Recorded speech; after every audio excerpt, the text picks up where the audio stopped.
21 जुलाई सन 1975 5 नौजवान दिन दहाड़े दिल्ली शहर के बीचों बीच कनॉट प्लेस के पास एक बैंक वैन को लूटते हैं। डकैती के दौरान वैन के ड्राइवर और गार्ड का कत्ल हो जाता है।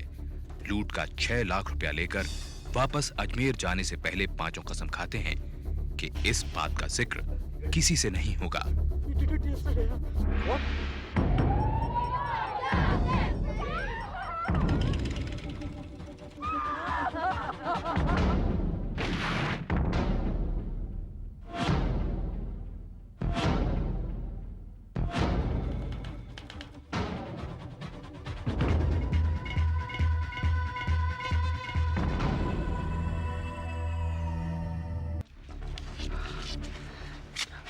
डकैती को 2 महीने हो चुके थे। दिल्ली में पुलिस दिन रात सुराग ढूंढने में लगी थी और वहां अजमेर में चारों दोस्त 6 लाख रुपया उड़ाने में। लेकिन खर्च करने से पहले उन्होंने बैंक की सील वाले सारे नोट चला डाले। अरे बॉस, नई रोलेक्स वॉच। मैं भी एक जीप ऑर्डर करता हूँ यार। कर ले यार। अरे ये पैसा यूं बर्बाद करने के लिए नहीं है। 2 लोगों की जानें गई हैं यार। ये पैसा तो हम सब के धंधे फिट करने के लिए था। दिलावर की जमीन, गुरजीत का डेयरी फार्म और विकी हमारी नट बोल्ट की फैक्ट्री।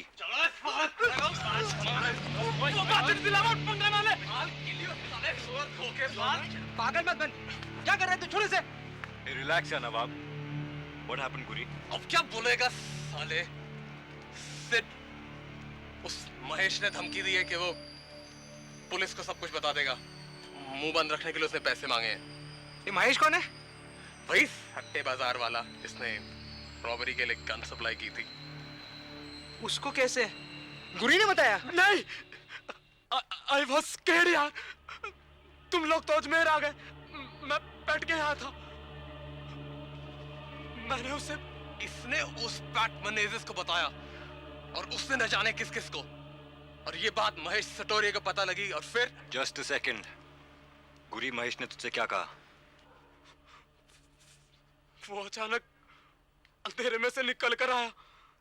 मैं कम से वापस आ रहा था। अगर तुम लोग चाहते हो कि ये राज राज ही रहे और पुलिस को इस बारे में कोई खबर ना हो, तो मुझे मेरा हिस्सा मिल जाना चाहिए। हमसे पंगा ना ले महेश, हम पहले 2 को लुढ़का चुके हैं और तीसरा। अबे ओ सियाने, चल चल सिद्धार्थ को जाके बोल के हिस्से 5 नहीं, हिस्से होंगे 6। और चल फुट ले यहाँ से, चल। तूने उसको धमकाकर अलर्ट कर दिया यार।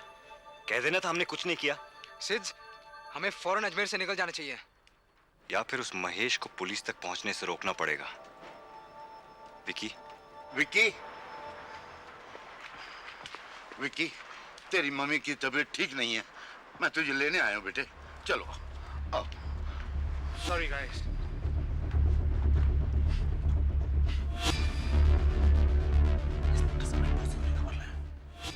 सिद्धार्थ ने महेश को पैसे देने से इनकार कर दिया। बदले में महेश ने दिल्ली जाकर बैंक वैन रॉबरी केस के चीफ इन्वेस्टिगेटिंग ऑफिसर इंस्पेक्टर तेज बहादुर को सब कुछ बता दिया। किंग्स कैफे का पता, चारों लड़कों के नाम। 5वें साथी विकी का नाम उसे मालूम नहीं था। 2 महीने की नाकामयाब खोजबीन से हताश इंस्पेक्टर तेज बहादुर किसी भी सुराग की तहकीकात को तैयार थे। अगले ही दिन वो चारों के अरेस्ट वारंट्स लेकर अजमेर पहुंचे और अगले 3 दिन उनके घर, हॉस्टल और किंग्स कैफे को निगरानी में ले लिया। इधर चारों लड़के अपनी तरफ बढ़ते पुलिस के शिकंजे से बेखबर थे।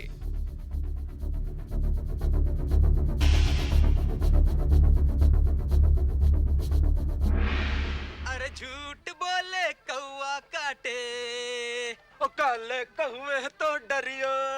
मैं मायके चली।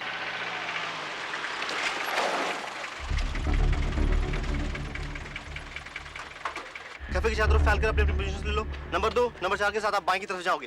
किसी को पता नहीं चले। यार सिड बेकार में पैनिक कर रहा है। ये देख कल का न्यूज़पेपर। पुलिस तो सोच रही है किसी साउथ अफ्रीकन नेशनल पॉल ने किया है सब कुछ। हमें कुछ दिनों के लिए अजमेर छोड़ देना चाहिए। I think Sid is right. Number 5, cafe के पीछे पोजीशन लो। नंबर 4, लेफ्ट से जाओ।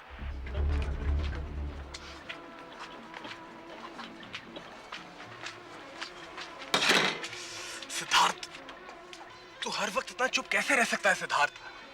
उस गुरजीत को तो पकड़ के ना ठोकना चाहिए अच्छी तरह से। पर तू हर वक्त इतना कूल कैसे रहता है सिद्धार्थ? सब तेरी तरह ताव में आके गुस्सा करने लगे तो कैसे चलेगा? हाँ? काउंटडाउन टू कन्वर्ज 5 4 3 2 1 आगे बढ़ो। सिद्धार्थ भगत, दिलावर मोहम्मद खान, गुरजीत सिंह मान और संजीव सूरी अपने अपने हाथ उठाकर बाहर आ जाओ। भागने की कोशिश बेकार है, पुलिस ने तुम्हें चारों तरफ से घेर रखा है। Come on out. ये बाकी लोग इधर से निकल जाएं। This is it guys.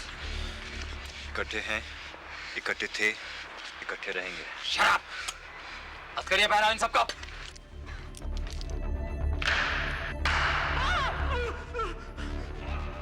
चारों को शहर के बाहर एक छोटी पुलिस चौकी ले जाया गया। उन्हें अलग अलग सेल में बंद करके इंटेरोगेट किया गया। मैं कुछ नहीं जानता। देख, तेरे सारे साथी जुर्म कबूल कर चुके हैं, अब तू भी बोल। बोल। मुझे कुछ नहीं पता। कुछ नहीं पता? नहीं। कुछ नहीं पता? नहीं। बोल, पैसा कहाँ है? मुझे नहीं पता। पैसा कहाँ है? बोल। बोल पैसा। बोल साले। बोल पैसा कहाँ है? बोल। मुझे नहीं मालूम। पैसा कहाँ है? बस 4 लाख का पता है, मेरे घर पे स्टडी टेबल के दराज में है। ये पैसा तेरे दोस्त ने पकड़वाया है। अब तू बताएगा कि वो पिस्तौल कहाँ है। बोल। बोल। वो 8 mm वाली पिस्तौल मेरे घर में अलमारी में है। 8 mm वाली नहीं, .455 जिससे कत्ल हुआ था, वो पिस्तौल कहाँ है? बोल। गुरजीत को मालूम। अब बोल, क्या कत्ल किसने किया था? बोल। बोल, तेरा 5वां साथी कौन है? पैसा कहाँ है? बोल। बोल। पैसा मेरे बाप के घर पे है। सिद्धार्थ ने पुलिस को बताया कि 25,000 रुपए उसके दिल्ली के घर की अलमारी में थे और बाकी पैसा उनके एक बैंक के सेविंग्स अकाउंट में रखा था। पुलिस ने सिद्धार्थ के घर पर रेड की और वारदात में इस्तेमाल की गई जीप से लेकर पैसों तक कई सबूत बरामद किए। सिद्धार्थ को यह भी कन्फेस करना पड़ा कि दोनों कत्ल उसी ने किए थे। मुझे फांसी कब होगी?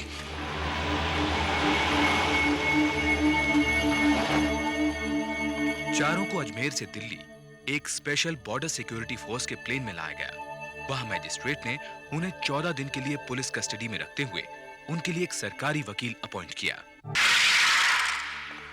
सिक्योरिटी के लिए सिद्धार्थ को अपने दोस्तों से अलग एक कंडेम्ड सेल में रखा गया, जहां वो कानूनी कार्रवाई से बेखबर फांसी का इंतजार कर रहा था। मेरा ऑर्डर कब आएगा? 14 दिन। ये कौन है? ये क्या हो रहा है? लटकाने ले जा रहे हैं। साले ने अपनी बीवी का खून किया था। सिद्धार्थ भगत, मैं तुम्हारा वकील हूं, Ramesh Agarwal. Are you all right? मैं अपने दोस्तों से मिलना चाहता हूं, मेरी फांसी से पहले प्लीज। मैं अपने आखिरी 14 दिन अपने दोस्तों के साथ गुजारना चाहता हूं। अरे अभी तुम्हारा केस भी शुरू नहीं हुआ है और तुम फांसी की बात कर रहे हो? अरे कत्ल के मुकदमे तो सालों साल चलते हैं। मैं खूनी नहीं हूं। उसे गोली गलती से लग गई थी। मैं उसे मारना नहीं चाहता था। गुड, मैं तुम्हें यही बताने आया था। तुम निर्दोष हो, पुलिस झूठ बोल रही है। You are innocent until proven guilty. देखो संजीव, तुम्हारे साथ उस रॉबरी में कौन कौन इन्वॉल्व था? कॉन्स्पिरेसी के केस में अप्रूवर की गवाही सर्कमस्टेंशियल एविडेंस के तौर पर ठोस सबूत मानी जाती है। पुलिस ने केस मैजिस्ट्रेट को बताया कि चारों में से एक को सरकारी गवाह बनाना पड़ेगा ताकि 5वें साथी का पता और जुर्म का सबूत मिल सके। निशाना थे गुरजीत और संजीव। मुझे जितना मालूम था मैंने बता दिया है। वो सब रही ज्यादा तो छूट जाएंगे गुरजीत। तेरा क्या होगा? तेरी माँ के पास इतना पैसा है कि वो बड़े बड़े वकील कर सके, दिल्ली आकर पेशियां लड़ सके। इल्जाम तेरे मत्थे जड़ दिया जाएगा गुरजीत। मेरे दोस्त मुझे धोखा नहीं देंगे। दोस्त? अच्छा, पिस्तौल तुम्हारे पास थी, किसने बताया? तुम जानते हो ना कत्ल उसी पिस्तौल से हुआ है। मैंने कत्ल नहीं किया। मैं जानता हूं। तेरे दोस्तों ने तुझे बेकार फंसाया है। चल, अब तो मुझे अपने 5वें साथी का नाम बता दे। मुझे नहीं पता। I don't know. वैसे भी आपकी मदद करके मुझे क्या मिलेगा? देखो, अगर पुलिस के गवाह बन जाओगे तो तुम्हें सजा नहीं होगी। तुम अपने परिवार के पास वापस जा सकोगे। देखो गुरजीत, अपनी मां के लिए इतना तो कर सकते हो तुम।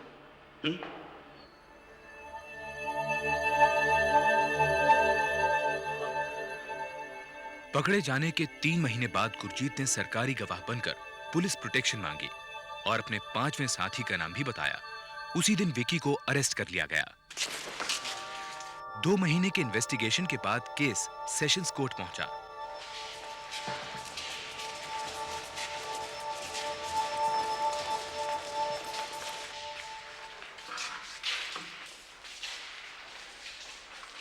इल्जाम है 21 जुलाई 1975 को तुमने, सिद्धार्थ भगत ने विक्की बग्गा, संजीव सूरी, दिलावर मोहम्मद खान और गुरजीत सिंह के साथ मिलकर एक बैंक वैन को लूटा। क्या तुम अपना जुर्म कबूल करते हो? ये झूठ है। ये भी कहा गया है कि .455 बोर की पिस्तौल के साथ तुमने अपने पूरे होशो हवास में और सोच समझकर वैन के ड्राइवर और गार्ड का खून किया। ये इल्जाम गलत है। तो तुम पर ये इल्जाम क्यों लगाए जा रहे हैं? पुलिस झूठा केस बना रही है। अप्रूवर ने मुझ पर गलत इल्जाम लगाया है।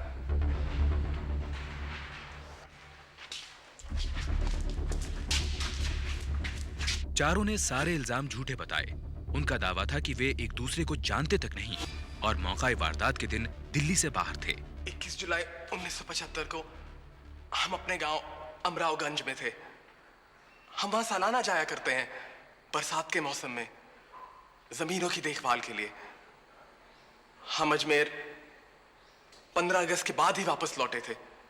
अगर आप चाहें तो इन्वेस्टिगेट जरूर करवा सकते हैं। फिर वकील सफाई ने पुलिस पर इल्जाम लगाया कि उनके चारों क्लाइंट्स को धोखे से आई विटनेसेस के सामने लाया गया था।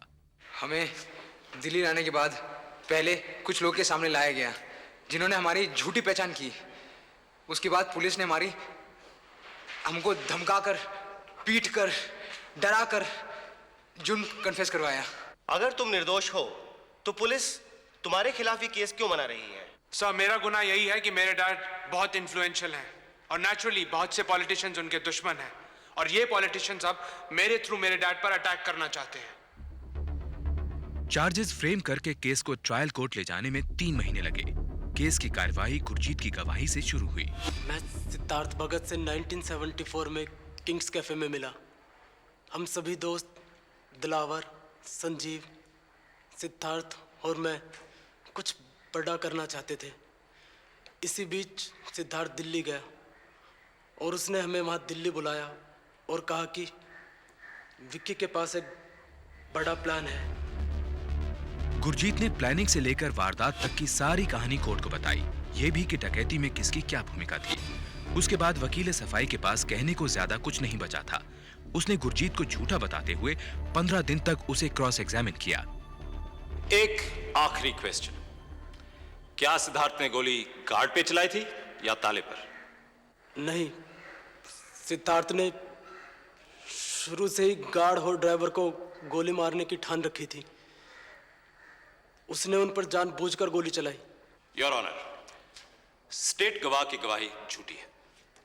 यह है स्टेट बैलिस्टिक एक्सपर्ट की रिपोर्ट। इससे यह पता चलता है कि जो गोली गार्ड को लगी उस पे कोई दूसरे मेटल्स के ट्रेसेस थे और वो मेटल्स वैन की सलाखों और तालों से मिलते हैं। गोली निशाना चूकने की वजह से सलाखों पे लगी, ताले पर नहीं। It was an accident, a mistake. Your lordship, the target was the guard. और अगर सिद्धार्थ का मकसद कत्ल करना नहीं था तो उसने दूसरी बार ड्राइवर पर गोली क्यों चलाई? क्या वो भी एक एक्सीडेंट था?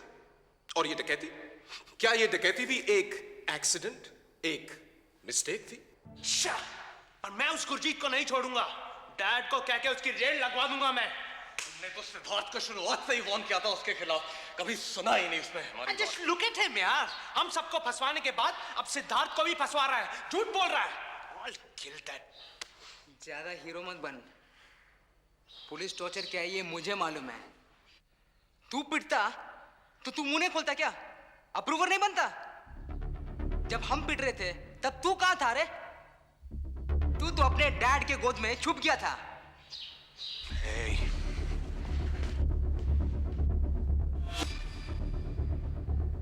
योर ऑनर, सरकारी गवाह की एक एक बात झूठी है।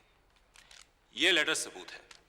इसमें गुरजीत सिंह मान ने विकी बगा के पिता को धमकी दी है कि अगर वो उसकी बेवा मां को 50,000 रुपए नहीं देंगे तो वो विकी को भी कत्ल के इल्जाम में फंसवा देगा। ये चिट्ठी मैंने नहीं लिखी। दिस इज अ लाई। विकी के पिता ने पैसे तो नहीं दिए, लेकिन सवाल यह उठता है कि क्या हम एक ब्लैकमेलर की गवाही को मानेंगे? योर ऑनर, ये स्टेट हैंडराइटिंग एक्सपर्ट की रिपोर्ट, वो चिट्ठी गुरजीत ने नहीं लिखी। It's simply a forgery. इसके बाद डिफेंस ने साबित करना चाहा कि 21 जुलाई 1975 के दिन गुरजीत बंबई में था और इसीलिए वो दिल्ली में हुई इस वारदात का चश्मदीद गवाह नहीं हो सकता था।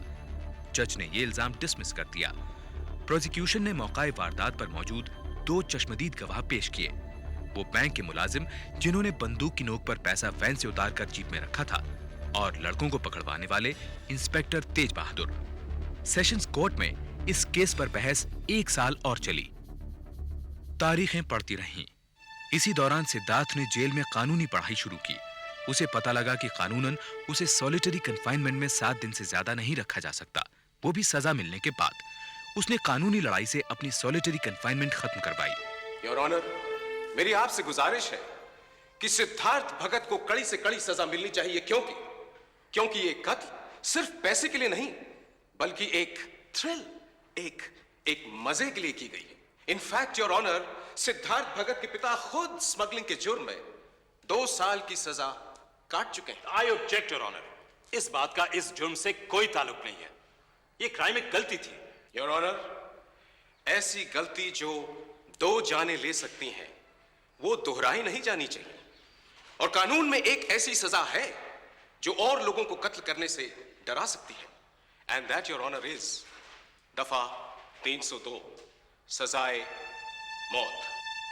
सन 1979 में जज ने दिलावर मोहम्मद खान, विक्की बग्गा और संजीव सूरी को बैंक रॉबरी केस में सिद्धार्थ भगत का साथ देने के जुर्म में आईपीसी 120B के तहत उम्र कैद की सजा सुनाई। सिद्धार्थ भगत को ड्राइवर और गार्ड की हत्या के जुर्म में सजाए मौत का हुक्म मिला। साथ ही गैर कानूनी हथियार रखने के आरोप में सिद्धार्थ को 4 साल और दिलावर को 1 साल की सजा भी सुनाई गई। मामला अपील में हाई कोर्ट गया। 1 साल के बाद हाई कोर्ट ने भी सिद्धार्थ की फांसी और विक्की, संजीव और दिलावर की उम्र कैद की सजा को कंफर्म कर दिया। सिद्धार्थ ने फिर सुप्रीम कोर्ट में अपील दायर की। अपीलों का यह सिलसिला जारी रहा। एक के बाद एक 5 बार अपील खारिज हुई। इधर सिद्धार्थ की मर्सी पिटीशन राष्ट्रपति ने भी ठुकरा दी। सर, मेरे पैरोल की एप्लीकेशन। हाँ सर, आपने तो कहा था मैं। हाँ जिले सिंह, वो तुम्हारी एप्लीकेशन तैयार है, बस एक किताब और देखनी है।